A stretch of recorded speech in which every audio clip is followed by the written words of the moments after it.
glad you're here. Me too. I just wish the Duke were here to see you. The Duke!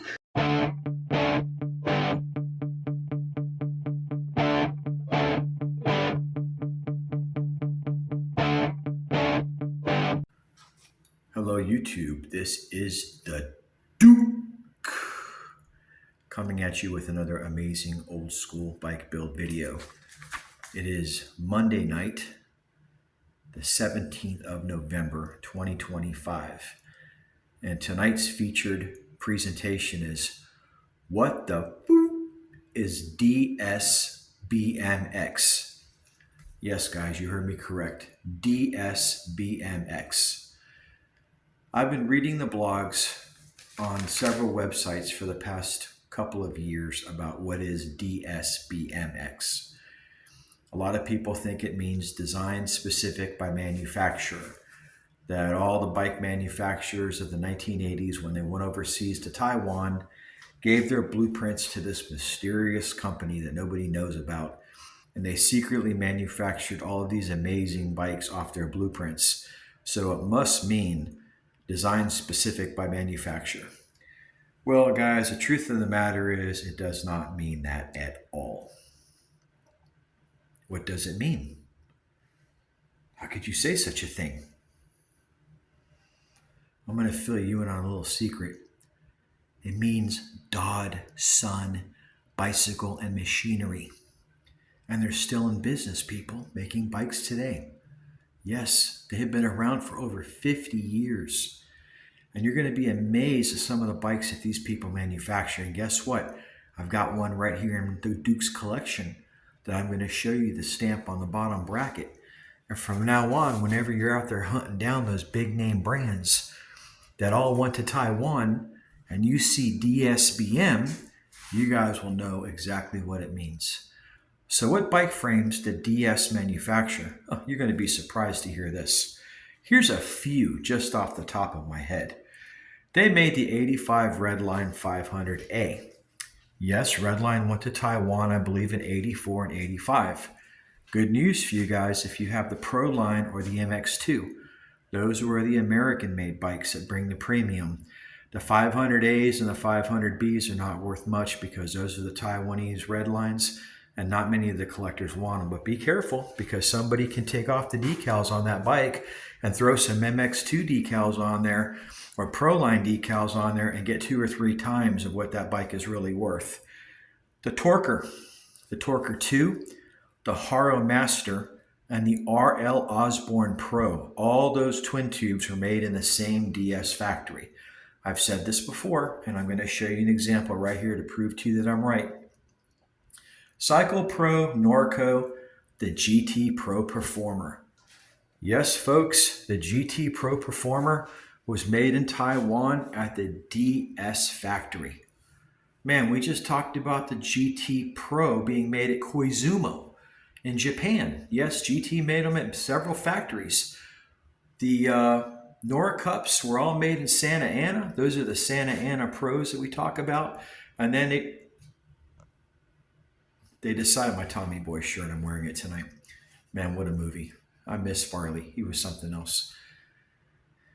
He gave all of us fat guys hope that we can make it through life.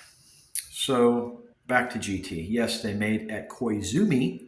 They made the Mach 1 in 1985, 86, and 87. But the Pro Performer was not made at that factory. It was made at the DS Dodson factory. So I'm going to show you some. I had an electric blue GT Pro Performer in 85, stamped DsBM on the bottom bracket. I've got some photographs I'll show you. I sold that bike a while ago. I regret it. It was a beautiful electric blue Pro Performer, but it had to go. Company called Surfer BMX, Univega BMX, Norcos. I got a Norco twin tube in my collection. It came out of the DS factory. I already said the General Hustler and the RL Osborne Pro. Yes, that baby blue General Hustler that I had. And if you want to refer to it, I did a video on that bike. If you want to like or subscribe to my channel. The heck was that noise? Sounds like a raccoon crawling on my roof.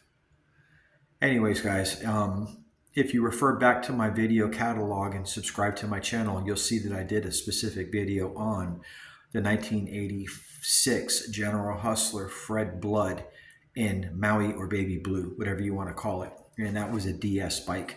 I specifically remember the bottom bracket being stamped DsBM. So we got the General Hustler, the Fred Blood, and the Fred Blood Pro, and the RL Osborne Pro. Those are just a few examples of DS-made bikes. There's probably several of these bikes worldwide that Dodson manufactured. And they also made a whole lot of lines of bikes for themselves that were sold as Dodson bikes. And some of these frames are really cool, man. They have suspension components on them. They made an old chopper frame, you know, twin tube chopper frame.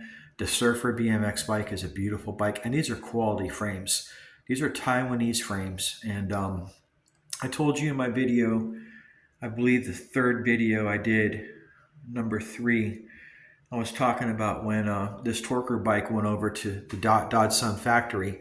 I don't know if I revealed that it was a Dodson factory in that video. I might have just said a Taiwanese factory, but it was actually the Dodson factory. And I talked about when the man that was over there getting frame number 1 from Dodson, which I have right here, I'm about to show it to you.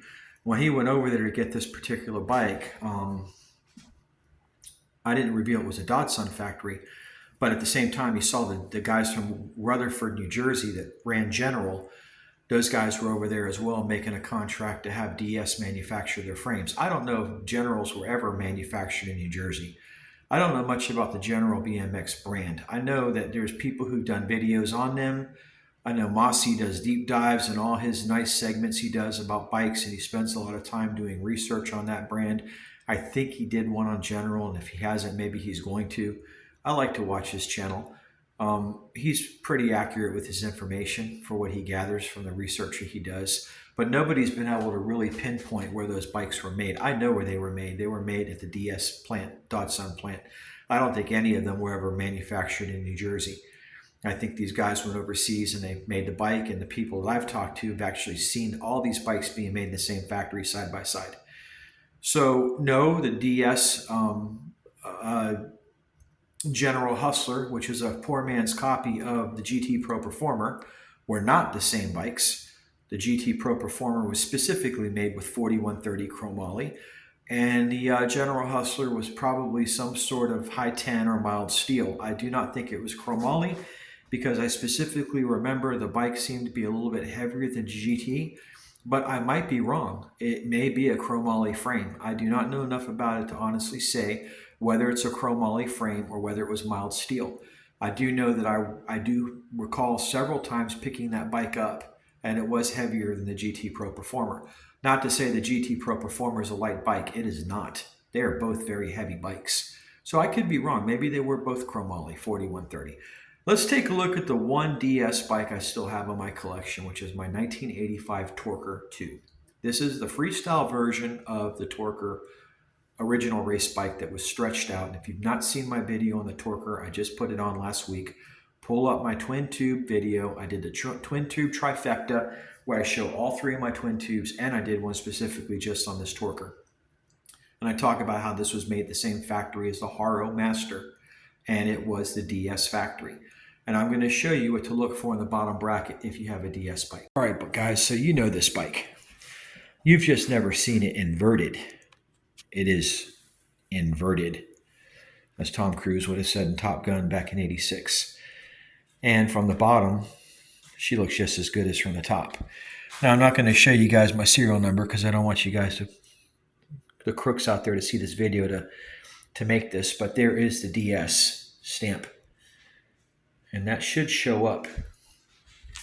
Now, the reason I'm hiding that from you guys is because there's this dude out there named Mr. Taiwan, and he fakes every single high dollar, not Mr. Taiwan, take that back. Mr. Thailand. Mr. Thailand is faking all the twin tube bikes. The coin rolled GT Pro Performer, the Haro Master, this Torker. He posts videos on Facebook every day of these fakes that he's creating.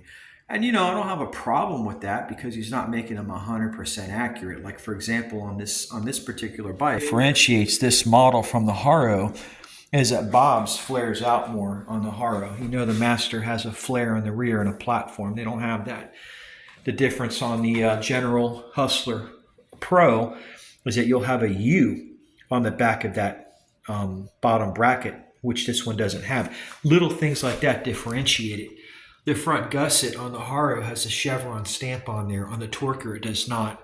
But they're all the same bikes. And they're all in a DS factory. And they were all made together at the same time. And they were just put on with different decals. Like I said, a few different changes here and there. Stampings on the gussets, extra reinforcements on the bars. They could not make them all exactly the same. That would not have worked. But, you know, whatever companies took over Torquer decided, hey, we're going to just keep making this next to Bob's bikes. And then they said, hey, why stop there? Let's make the RL twin tube there too. And GT Pro Performer. And, you know, the bikes just all came out of the same Taiwanese factory.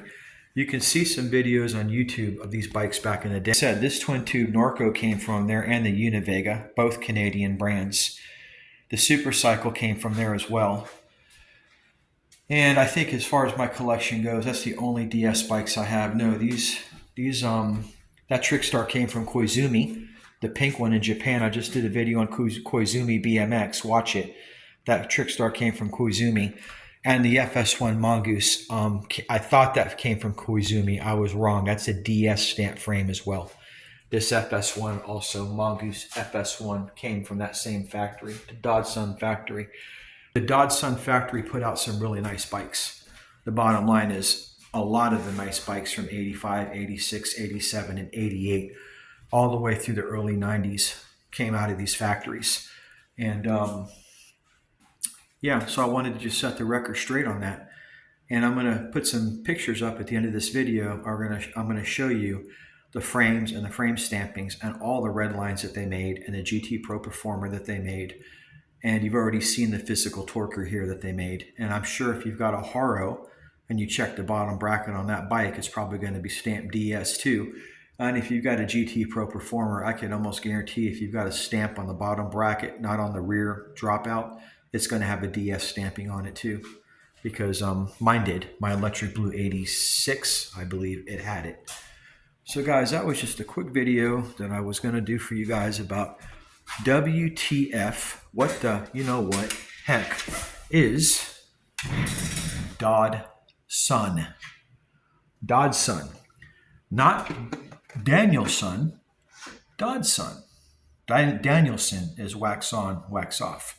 This is Dodson, okay? This is not Japanese. This is Taiwanese, which is more Chinese. Remember, in the United States, and if you haven't seen what the heck happened or WTF happened to old school BMX bikes, I specifically talk about in that video how everything went from the United States to Japan. Japan made the best stuff back in the 80s. And then from Japan to Taiwan, a Republic of China, because we really weren't comfortable doing business with the communists at this point. So we kind of felt, you know what, the Taiwanese are not really commies. They might be under communist control, but they're not communists. But then somehow along the way, we just decided, what the hell, let's just jump in bed with the communists. You know, let's just do business directly with China. That's the reason why you don't see ROC on the Star Wars figures and all the things that we saw growing up on the bikes. They don't bother with ROC. They just went straight to China now, and they make this stuff in the mainland. And yeah, we do business with the communist Chinese, which we're not supposed to do because it really sucks that my buddies and I can't take a cigarette boat down to Havana and spend the afternoon smoking some Cuban cohibas and drinking some nice mojitos because we're not supposed to be intermingling with the communists in Cuba. I guess that little pissant island off the coast of the United States is off limits, but this giant nation called China, which is almost the size of the United States, it's okay to do business with those guys. I mean, when you really get into the hypocrisy of our politics and you realize how ignorant these leaders are that are running our country and making international policy, you realize it fits a narrative that just feeds their pockets. It's the rule applies to thee but not me mentality. You know, like when JFK, John F. Kennedy, signed the embargo on Cuba, he made sure before that embargo went into effect that he had containers of Cuban cigars taken to the White House for the next 10 years for him and his elite, pompous friends, overindulgent weenies, to smoke. Okay, so this is nothing new. They can get whatever they want. We can't. You and I can't. Okay, hopefully things in this country will change and turn around, and we'll all have some equal treatment, and the social contract that the government has with its citizens will be more enforced, and there'll be a serene course of justice that we can all walk and ride along, because right now it's not, guys.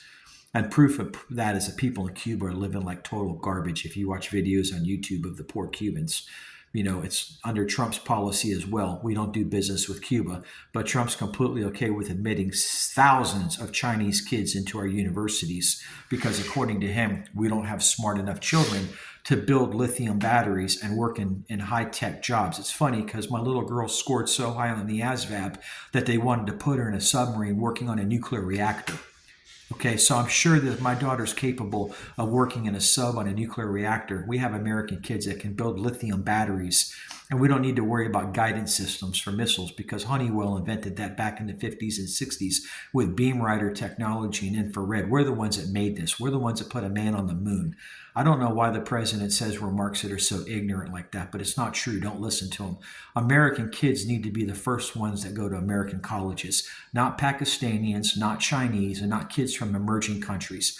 People like my daughter need to be put in the front of the line. The girls who worked their entire ass off for 16 years to make straight A's from kindergarten all the way through high school and college, just to be turned away by the University of Florida because they're busy admitting kids from outside of the country who pay 3 times more on that credit than someone like my daughter would pay with in-state tuition. And when I see reports like the president bringing tens of thousands of H-1B visa holders from Pakistan and all over the world and Chinese people, it makes me wonder who paid for that expansion of the Oval Office with his grand ballroom and all that gaudy gold that he has all over the Oval Office and in the Hall of Presidents. I bet China stroked the check for that, people. China and India. He's not going to tell you who paid for it, if anyone actually did really pay for it. I think the taxpayers are on the hook for this. But let's say he did get someone to stroke a check for $50 million to do all this renovation in the White House. I'd like to know what quid pro quo was connected to that, because there's no reason anyone's going to pay money to redo the White House if they're not getting something in return, people. That's just the way the cookie crumbles, okay, especially if it's China or India. So I think the fact that he's going to flood our colleges with more of these third world people who turn in to be spies, by the way, and steal our technology for our stealth fighters and our AI and all of our microprocessors and everything that we manufacture. You wonder why China gets 5th generation aircrafts right after we do, and why they're able to do all the things with their littoral vessels and their submarine fleets that we can do. Maybe it's because they've immersed themselves in our colleges and they're just infesting our society. And you would think that you'd want to stop them from coming here because they are communist, but no, we're just letting them come. And people like my daughter had to leave Florida and move to upstate New York and live there for a year without getting to go to college to get state tuition discount and try to get into Cornell, which is a better school than you went to, Mr. Trump. It's better than the University of Pennsylvania. That's easy to get into. My daughter had the SAT scores to go there, and she would have been a straight A student. And yes, she is intelligent, sir. Very intelligent. She could do anything you can do and even better, okay? She's more articulate, and she's definitely smart. And I know smart people when I see them. And she's a smart person, okay? So don't tell the American people that our kids can't put lithium-ion batteries together and work in high-tech jobs with AI and robotics. The fact is, you and your friend Elon Musk want them working in your factories for $15 an hour because you don't want to pay them $30 or $40 an hour like an American kid would demand. And that's the reason why you're flooding our colleges and our society with these people. That's the bottom line. Guys, that's it for tonight. Sorry I got a little political, but you know what? That's the name of the game. This is the Duke. I specialize in 70s and 80 old school BMX bikes. Subscribe to my channel. Videos on every single one of these sweet girls that I have in my collection. In my previous videos, I'm in the process now of doing a really special unicorn build, and I'm looking for that square back red line as we speak, or a really nice Webco, or a Little John. And that will be the next video I do. I'm not going to get into this collection tonight because I wanted to make a video under 20 minutes for you guys to watch. And I went off on a 5-minute political tirade, but you know what? It kind of segued out of bikes into that, and it's all related, and it all needs to be said. Okay? Thanks for watching. Hope you all have a blessed evening. Don't forget to like or subscribe, and remember, stay rad.